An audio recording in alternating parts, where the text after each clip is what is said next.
India's GST collections have hit a record high of 1.89 lakh crore rupees in September 2025, the highest ever.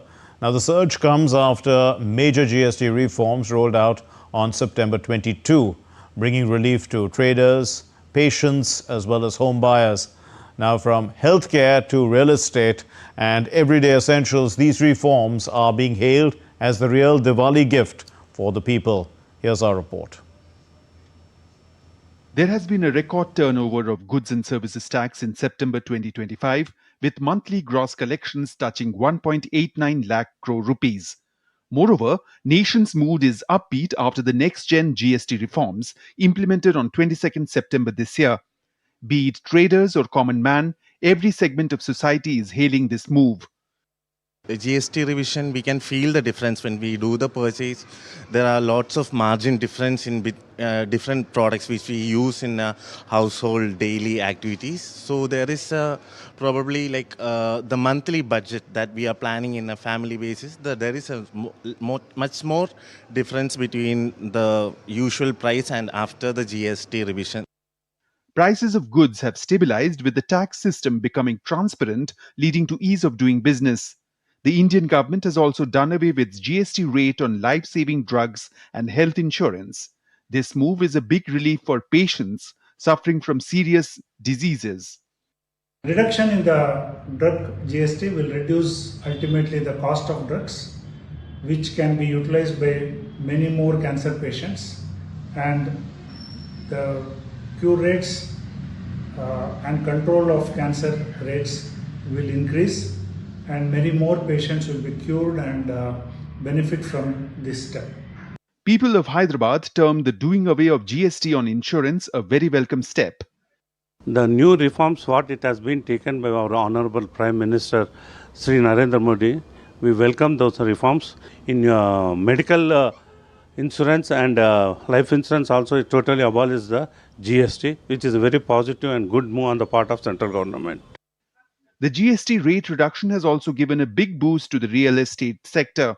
I don't think that there is any doubt that GST rationalization is a very welcome move for both real estate as well as hospitality sector. It's a very strong signal, not only in terms of viability as well as liquidity availability in the market, but as well as the fact that there's a policy shift. Finance Minister Nirmala Sitharaman said that farmers are also reaping the benefits of GST reforms. किसानों के उपयोग वाले वस्तुओं के ऊपर भी tax कम हुआ है. सोलर पावर्ड इक्विपमेंट या आपके ट्रैक्टर, टिलर, एग्रीकल्चरल मशीनरी, पूरे के पूरे जितने भी किसान अन्नदाता उपयोग करते हैं, उन सब में जीएसटी का कम रेट हो गया है 5% या कभी कंप्लीट वेवर भी हुआ है. The impact of GST reforms can be seen in every sector, from cars and electronics to groceries and fashion industry. It's not just a tax reform, it's a festival of savings, a revival of demand, and as many call it, the real Diwali gift from PM Modi to the people of India. Bureau Report, DD India. And to help us understand this story in greater detail, we have Anil Padmanabhan, Senior Economic Affairs Journalist. Mr. Padmanabhan, thanks for being with us.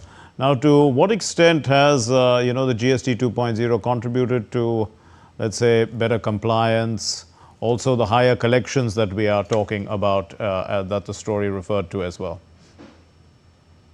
See, Mark, by restructuring the slabs and squeezing almost 90% of the commodities between 5 and 12%, the government has, the GST Council rather, has basically disincentivized people from not paying taxes. It makes no sense for them not to pay because such low levels of taxes. I'm talking of the producers of goods.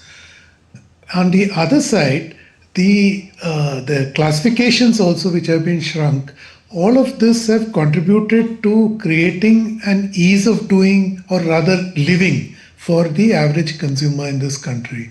And the big fallout has been that this pass through has been witnessed. So we have seen in the latest retail inflation numbers the first signs of this pass through. We'll have to wait till next month's numbers come in. Yes. But as of now, it's very clear that this price reduction has been passed through to the consumer. So which is why, and its timing is perfect, it's just ahead of the festival season. So we are seeing a big pickup in consumer demand and presumably at a lower price level, and it is already forcing analysts to lower their inflation estimates for the entire year. So a collateral gain of all this is that it gives the Reserve Bank of India more space to probably cut interest rates either in the next review or the one which follows. Mr. Padmanabhan, is this consumption-led growth sustainable for the medium to long term? We hope so, Mark, because one, there's a lot of pent-up demand.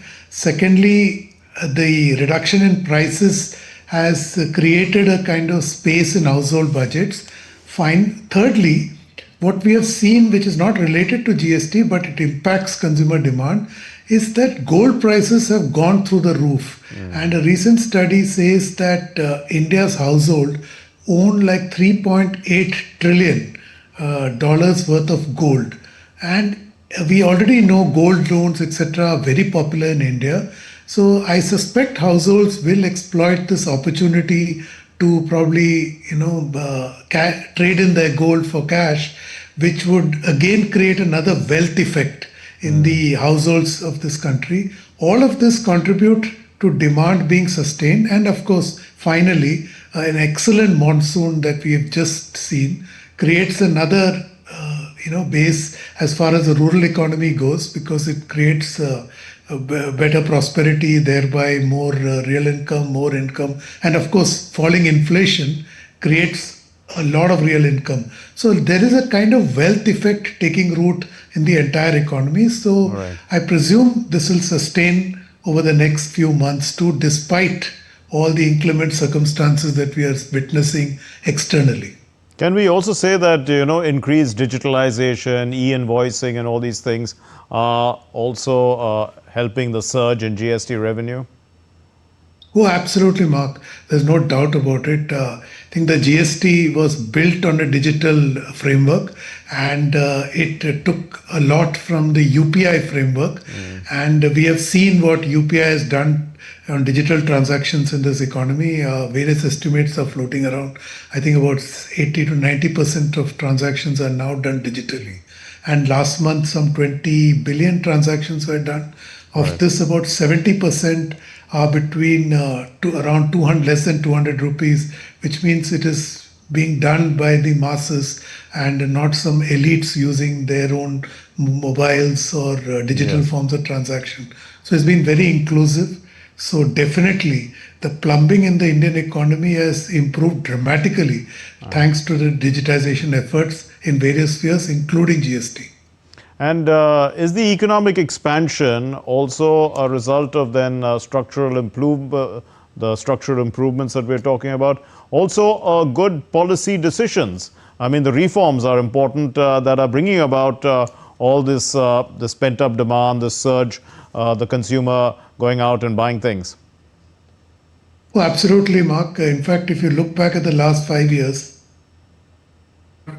the government had come up with a big package of reforms, which is what held the economy in good stead during bad times. India actually withstood the shock and then thrived thereafter. But subsequently, the reform momentum slowed, onset of elections, various reasons were there. But once again, we are seeing the government initiate big reforms. Ease of doing business is another big target area. So if they continue this momentum, in fact, the outcome that we have witnessed in the last few weeks should incentivize the government, both the union and state governments, to undertake the second generation hard-nosed reforms, which will take the Indian economy to a different growth trajectory than what it is today.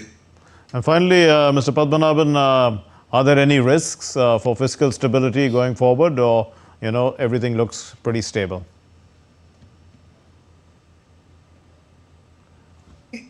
everything looks very stable, but externally everything is unstable. Yeah. So a lot depends on the external circumstance. One big variable that hopefully will be resolved over the weeks and months is the India-US face-off on trade. So if the United States pares down the 50% tariffs, it would give enormous relief to India's export industries, particularly textiles, which is very employment friendly. So hopefully the external sector will improve. This peace plan in the Gaza peace plan, Yes. which will probably assume one conflict. Presumably the second big conflict, Russia-Ukraine too, can be overcome, which means the external situation can improve. But that's the only downside risk that India faces right now. We leave it there. Thank you very much, Mr. Anil Padmanabhan. Thank you for putting that into context for us.